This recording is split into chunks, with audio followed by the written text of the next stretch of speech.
temos aqui o violino, né? É um instrumento da família das cordas, né? Numa orquestra sinfônica, desde lá de trás, nós temos a família da percussão, nós temos a família dos metais, a família das madeiras e, por fim, a família das cordas, né? E é a família mais numerosa dentro de uma orquestra. Para vocês terem noção, nós temos 16 primeiros violinos, 16 segundos violinos, né? Geralmente, esse número ele oscila de mais para menos e fica mais ou menos nessa faixa de músicos, de quantidade. Então, o violino é um instrumento que tem uma sonoridade, uma projeção, mas em relação a outros instrumentos, ela é muito pequena. Então, para o equilíbrio, né, de toda a orquestra, é necessário ter vários instrumentos, vários violinos, né?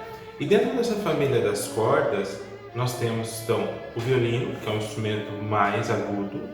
Nós temos também a viola, que é um instrumento maior que o violino, né? E ele também é mais largo, ele também tem uma outra afinação, ele é afinado uma quinta abaixo do violino.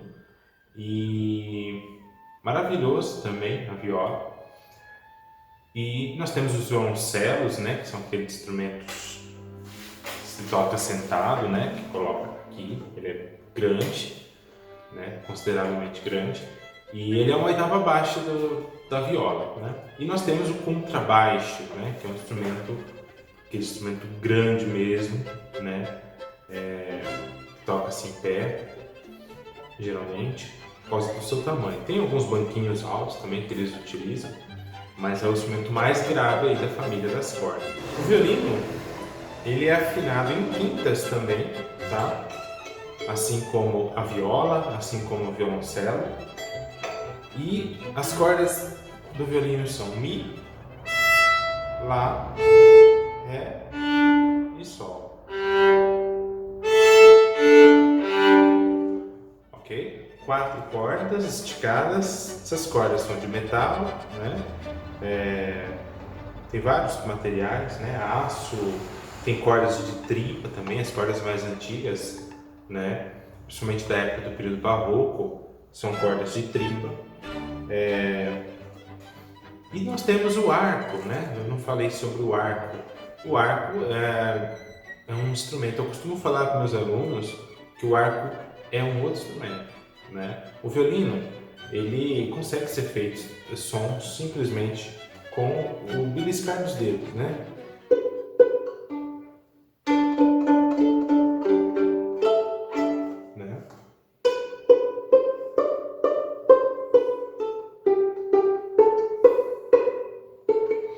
Mas também nós temos o arco, que é uma vareta de pau-brasil, tá? Uma vareta de pau-brasil e também várias crinas de cavalo, vários fios de crina de cavalo. Então, nessa crina é passada uma resina, é uma pedra, a gente chama de breu, né? Então a gente passa esse breu no arco, ele vai fazer com que cada crina se grude, se adere à outra e ela vai ter mais resistência na hora de passar o arco, né? Se o arco está liso, sem crina, provavelmente não vai sair som, ou o som vai sair muito baixinho, muito liso, como se assim, o arco escorrega na corda mesmo, né? E com o breu, ele não acontece isso. Então, essa ação de contato do arco com a corda, a gente chama de fricção. Então, por isso, é o naipe de cordas friccionadas. O violino, pessoal, ele é composto basicamente de madeira, tá? Vários tipos de madeiras. Nós temos aqui, por exemplo, essa madeira aqui, que a gente chama de abeto. Abeto é um pinho, né? europeu, né? Pinho ou pinos, acho que é pinho europeu. Praticamente um eucalipto, eu acredito? Não sei. Eu não entendo muito de madeira, mas eu sei que o nome dessa madeira chama-se abeto, ok? As faixas também é de uma outra madeira, né? O fundo também de outra madeira. E essa madeira aqui, que é bem peculiar, né? Ela é escura assim mesmo, tá? É o ébano. O ébano é uma madeira africana, né? Basicamente africana, e ela é bem dura, ela é bem rígida. Então, o violino, ele é composto desses materiais, de vários tipos de madeira, e alguns materiais, por exemplo, eu tenho aqui algumas peças de metal, que nem eu tenho aqui o microafinador, eu tenho as cordas, e tenho aqui o que segura aqui a queixeira, né? Então, basicamente isso. Essa parte aqui, ó, isso aqui na verdade é um captador, né? Eu coloco aqui onde eu plugo um cabo P10 e eu plugo na caixa amplificada. Então ele vai amplificar, ele vai pegar a vibração ele vai captar a vibração do instrumento e vai amplificar uma caixa amplificada. Mas ele não faz parte do violino, tá bom? Eu comprei separado isso aqui, justamente para tocar em eventos e tudo mais.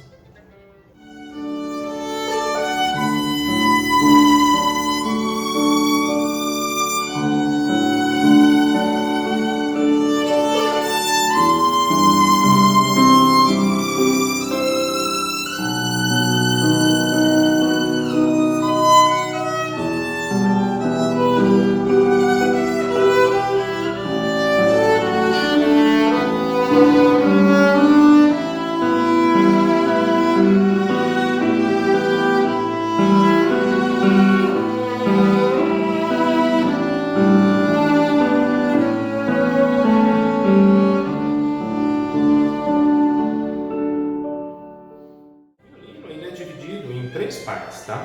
Nós temos aqui a cabeça, temos o pescoço, temos aqui o corpo, ok?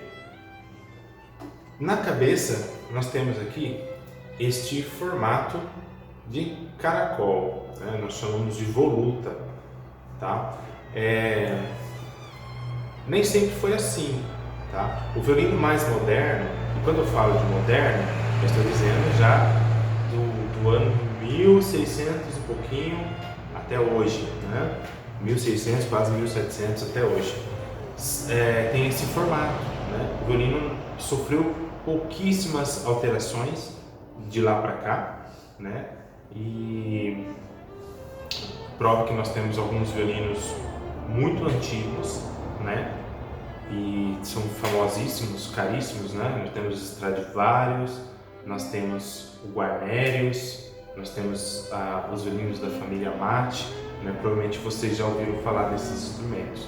São relíquias, são instrumentos incríveis que estão nas mãos de muitos músicos incríveis também, e também em museus, enfim. Então, o violino nem sempre teve esse formato. Vocês podem fazer uma pesquisa no Google, vocês vão encontrar outros tipos de volutas. Cabeça de tigre, cabeça de cavalo, de dragão, às vezes até a cabeça de um rei, né? Às vezes fazia a menção ao rei da época, de determinado lugar. Então, tinha esse trabalho feito pelos luthiers da época. Nós temos aqui 4 cravelhas, parecem orelhas, né?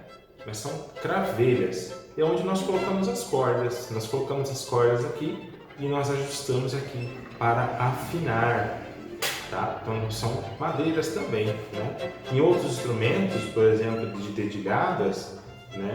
Eles não são assim de madeira. Tem metal, tem outros materiais, tá? Então o violino é preso aqui e preso aqui também, né? Nessa partezinha que a gente chama de estandarte, que por sua vez é preso aqui nesse botãozinho aqui. Se esse botão escapa, ou arrebenta aqui essa cordinha, que é muito difícil, mas pode acontecer, tudo isso aqui sai. Sai isso aqui.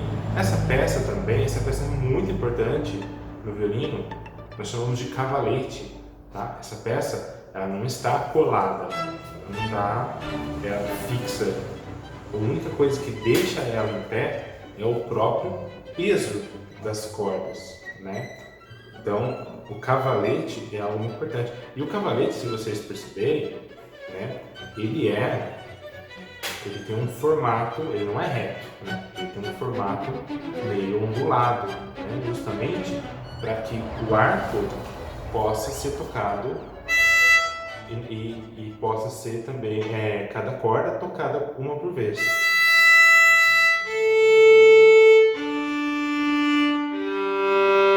Ou duas.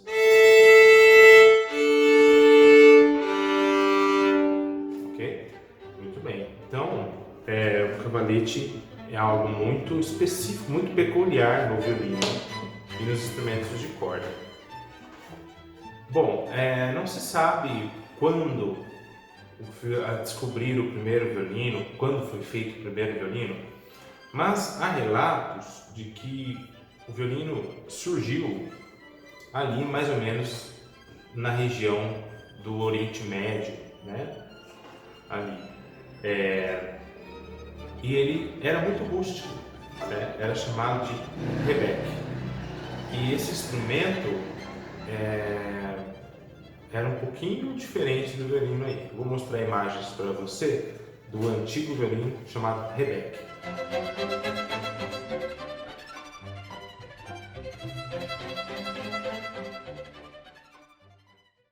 Então, esse foi um dos primeiros violinos. Depois apareceram outros instrumentos, né? Apareceram aí as violas, né? Viola de gamba, que é mais parecida com violoncelo, né? Viola de braccio também, viola de braço, né? Também já era mais colocado mais na posição do violino mesmo, né? E daí foi se aperfeiçoando o instrumento e chegou até o instrumento que nós conhecemos hoje. O violino, ele está presente em diversos gêneros musicais, né? Como clássico, principalmente. Nós temos também violino inseridos no rock, no hip hop, no rap, no samba, né? Na bossa nova, vocês vão encontrar no MPB, bastante no MPB, no sertanejo também, música country americana, aparece muito violino e muitos outros estilos musicais. Mas o gênero musical que realmente explorou esse instrumento foi o gênero clássico, né? Porque na época o instrumento, o violino, era muito mais acessível e também não existiam instrumentos elétricos, né? Eram instrumentos ali feitos na mão do homem mesmo, né? Manufaturados, vamos dizer assim. E esses instrumentos eram tocados e explorados. Muitos compositores escreveram imensas, grandes e grandiosas obras, né? Para violino, né? Desde o período ali, já começando mais no barroco. O barroco foi um movimento, né, que explorou imensamente o violino, né? Nós temos o exemplo Antônio Vivaldi, né? As Quatro Estações, por exemplo, uma grande obra onde explora não só a orquestra de cordas, mas explora também o violino solo, né? Com lindas melodias e tudo mais. Nós temos um outro grande compositor, né, para violino. Ele compôs para vários instrumentos, mas o violino também foi muito importante na vida e obra desse compositor, que é Bach, né? Johann Sebastian Bach escreveu muitas obras para violino, né? Nós temos as partitas de Bach, nós temos dentro das partitas nós temos as chaconas, né? Também, que são muito conhecidas no violino. Nós temos suítes, áreas, né? E muita coisa também de Bach. Já no período clássico, nós temos também alguns outros compositores que, assim, refinaram cada vez mais o violino. Nós temos Mozart, né? Antes um pouquinho Haydn, Mozart e também Beethoven, né? Beethoven também escreveu muitas obras para violino, principalmente os quartetos, né, de Beethoven, que são muito conhecidos, muito importantes também. Beethoven escreveu um grande concerto para violino também, né? É um dos que eu mais gosto, se não o que eu mais gosto, então não teria como eu não falar dele, né? Concerto em Ré maior de Beethoven, né? E Mozart, como eu falei, Mozart também escreveu ali vários concertos para violino, né? Vamos dizer assim que os concertos mais famosos de Mozart, sem dúvida, são o terceiro, o quarto e o quinto concertos mais explorados, né? E eles são muito estudados também dentro do repertório do violino. Já no período romântico, também nós tivemos grandes exploradores desse instrumento, né? Nós temos Mendelssohn, nós temos o próprio Paganini. Paganini explorou principalmente o virtuose, né? O virtuose. Até então, o termo virtuosístico era muito, vamos dizer assim, não era tão falado, não era tão explorado, né? E Paganini quebrou isso, né? Paganini chegou e ele mostrou o instrumento de uma outra forma, né? Não foi o único, mas ele explorou muito a questão de pizzicato com a mão esquerda, ele explorou muito técnicas de arco como os harmônicos, como o próprio ricochet, que é um golpe de arco bem peculiar também, Paganini usou bastante, né? Nós temos Brahms, nós temos Tchaikovsky, né? Depois mais para frente aí, chegando mais perto do nosso, né? Nós temos Sibelius, nós temos Isaí, né? E muitos outros que foram também violinistas, assim como Isaí, né? Nós temos Pablo de Sarasate, nós temos Kreutzer, nós temos muitos compositores e deixaram uma obra incrível para a humanidade.